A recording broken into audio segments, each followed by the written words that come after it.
शतधन्वा के पास गई, सिर कटवा दिया। जामवंत जी के पास गई, वो भी किसी को कोई दान पुण्य नहीं कर पाए।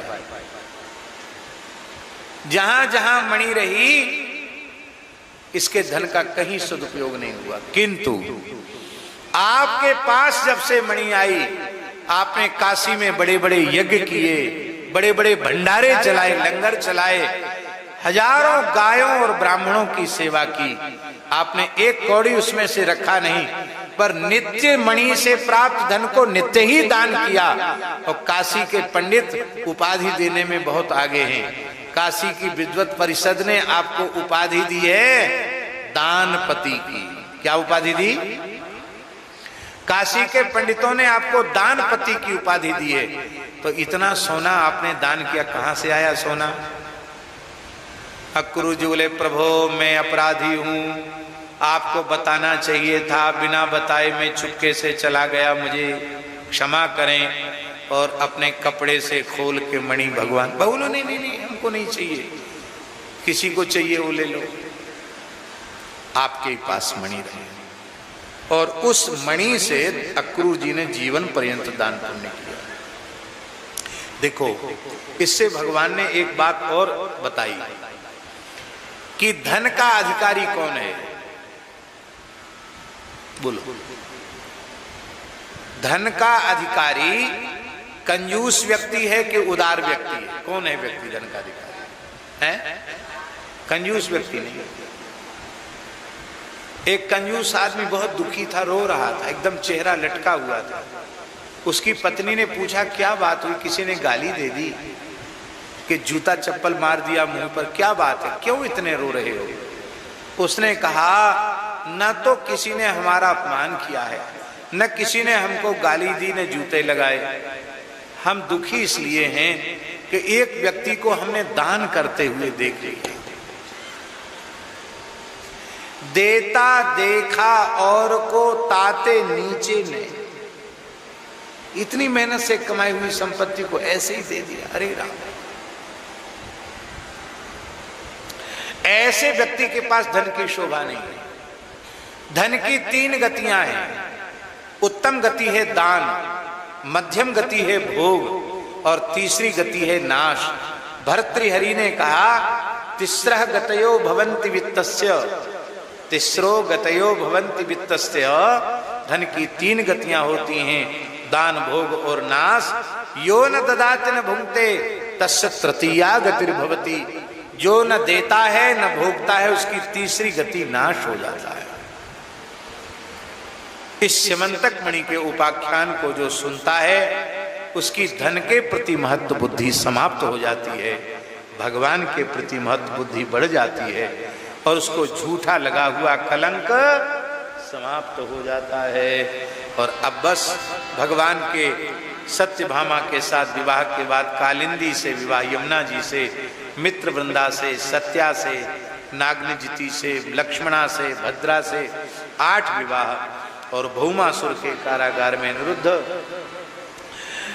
16,108 16,100 कन्याओं के साथ एक ही मुहूर्त में भौमासुर का वध करके भगवान ने विवाह किया। भगवान के 16,108 विवाहों की चर्चा है। अनिरुद्ध जी के अवतार का प्रसंग है, उषा और अनिरुद्ध के मिलन का प्रसंग है। उसमें भगवान शंकर और बाणासुर का, भगवान शंकर का और द्वारकाधीश कृष्ण के युद्ध का भी वर्णन है। अब भगवान श्री कृष्ण अपने आराध्य से लड़े क्यों? एक प्रश्न है। इसका उत्तर यही है कि भगवान श्री कृष्ण बाणासुर को कृष्ण भक्त बनाना चाहते हैं, और वो शंकर जी को ही सर्वोपरि मानता है, वो श्री कृष्ण को कुछ नहीं मानता। तो शंकर जी युद्ध करके हारे और उसके प्राणों की भीख मांगी, तब उसके प्राणों, तब उसकी समझ में आया कि हम जिन श्री भगवान शिव को ही अपना परमात्मा मानते हैं, वो परमात्मा हैं, पर परमात्मा के परमात्मा श्री कृष्ण हैं, भगवान शिव के भी भगवान श्री कृष्ण हैं। इसलिए भगवान के प्रति महत्व बुद्धि जगाने के लिए भगवान उनसे लड़े। और भगवान ने एक सुदामा नाम के दीन ब्राह्मण पर कृपा की, जो सुदामा बचपन में भगवान के साथ सांदीपनि महर्षि के गुरुकुल में पढ़े थे। अपनी पत्नी के आग्रह पर 4 मुट्ठी चिवड़ा लेकर के वो द्वारिका गए और भगवान द्वारकाधीश श्री कृष्ण ने सुदामा जी के चरणों का प्रक्षालन किया। पानी परात को हाथ छुओ नहीं, नैनन के जल सो पग धोए। अभी हमने 2 दिन में अमृतसर में सुदामा जी के चरित्र की कुछ चर्चा की थी। आज समय नहीं है, इसलिए केवल इतना ही कहकर सुदामा जी के चरण भगवान ने धोए, उनका चरणामृत लिया और जब उनकी चिवड़ा की 1 मुट्ठी अपने मुख में ली, दूसरी मुट्ठी फांकना चाहते थे, रुक्मिणी जी ने हाथ पकड़ लिया। प्रभु, अमृत वस्तु को अकेले क्यों खा रहे हैं, सबको बांट कर खाइए, और बांट के खाने से बरकत होती है। बांट के खाना, बांट खाए बरकत, अकेले खाए हरकत।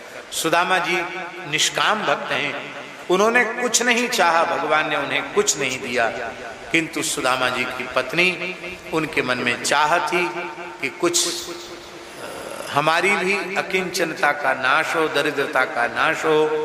तब भगवान ने द्वारिका के समान वैभव उन्हें प्रदान किया। बोलो भक्तवत्सल भगवान की। ब्राह्मण देव की इस ब्राह्मण भक्ति का समाचार चरित्र सुन करके का जीव कर्म बंधन से मुक्त हो जाता है। भगवान ने श्री नारद जी के द्वारा वसुदेव देवकी को नवयुगीश्वर संवाद के माध्यम से भागवत धर्म का उपदेश किया।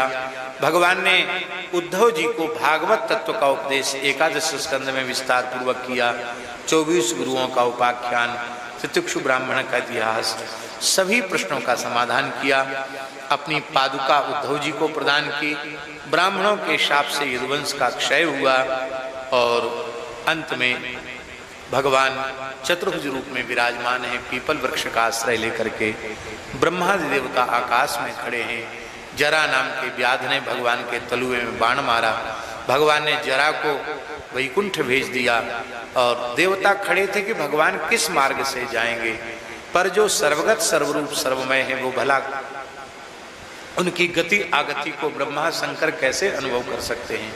भगवान सहसा अंतर्धान हो गए। बोलो भक्तवत्सल भगवान की। अभी हम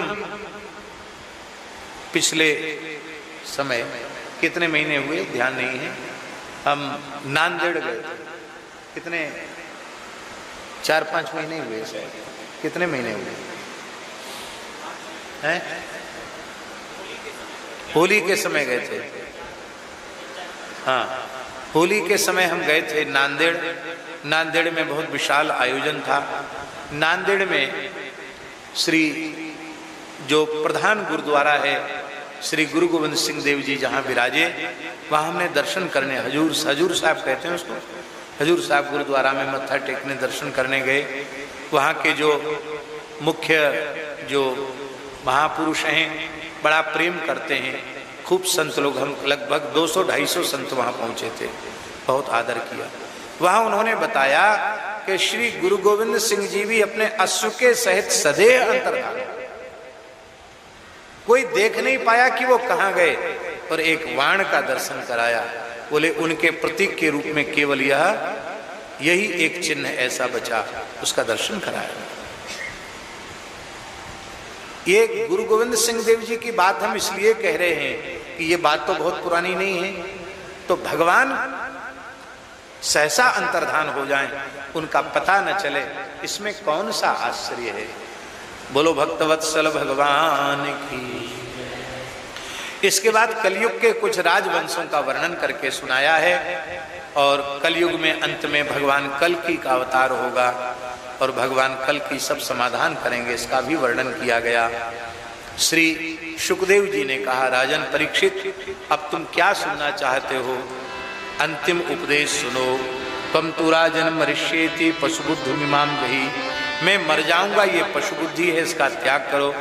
जो उत्पन्न हुआ वो नष्ट हो जाएगा, जो उत्पन्न ही नहीं हुआ वो नष्ट क्या होगा। अहम ब्रह्म परम धामो ब्रह्मा हम परमम पदम। एवं समीक्षण आत्मानम आत्मन्याधाय निष्कले। मैं परब्रह्म परमात्मा भगवान श्री कृष्ण का अंश हूँ, वह मेरे अंतर्यामी आत्मा है, वो मुझसे अलग नहीं है, और वो भगवान श्री कृष्ण के चरण कमल ही मेरा अंतिम आश्रय है। ऐसा विचार कर भगवान का ध्यान करो। परीक्षित ने कहा, भगवान तक्षक से मुझे भय नहीं है। आपने कहा मेरी वाणी विराम ले रही है, तो जब कथा सुनने को नहीं मिलेगी तो हम जीवित रहकर क्या करेंगे। सत्संग वियोग में उन्होंने देह का विसर्जन किया। शाप के अनुसार तक्षक ने आकर उनके शरीर को डसा, शरीर भस्म हुआ। जन्मेजय ने सर्प यज्ञ किया।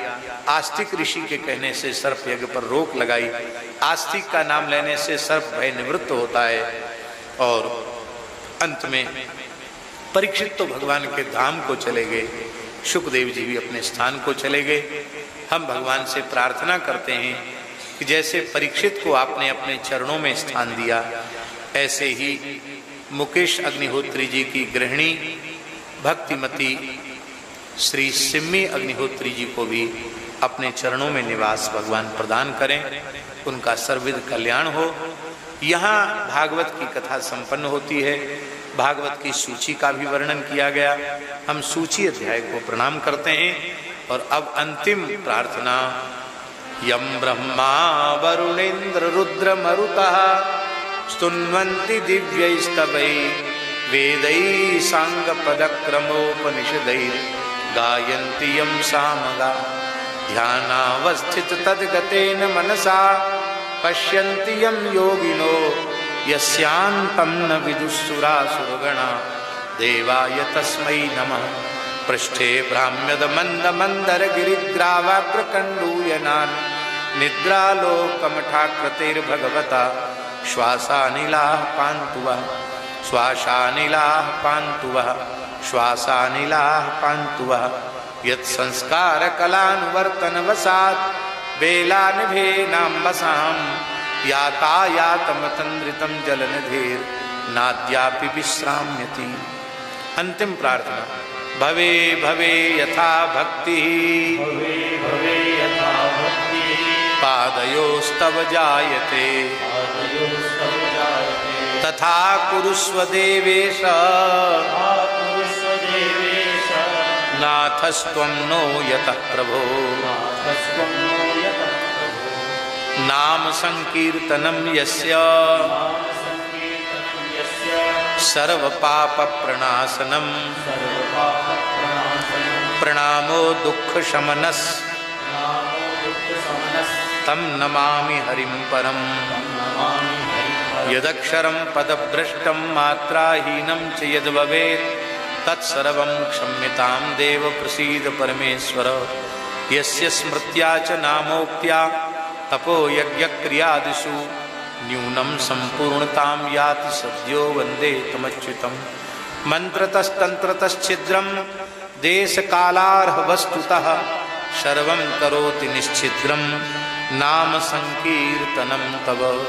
सर्वधर्मान् परित्यज्य मामेकं शरणं व्रज अहं त्वा सर्वपापेभ्यो मोक्षयिष्यामिमाश्च। त्वदीयं वस्तु गोविन्द तुभ्यमेव समर्पये तेन त्वदङ्घ्रिकमले रतिं मे यच्छ शाश्वतीं। श्रीकृष्णार्पणमस्तु श्रीकृष्णार्पणमस्तु श्रीकृष्णार्पणमस्तु। हरे नमः।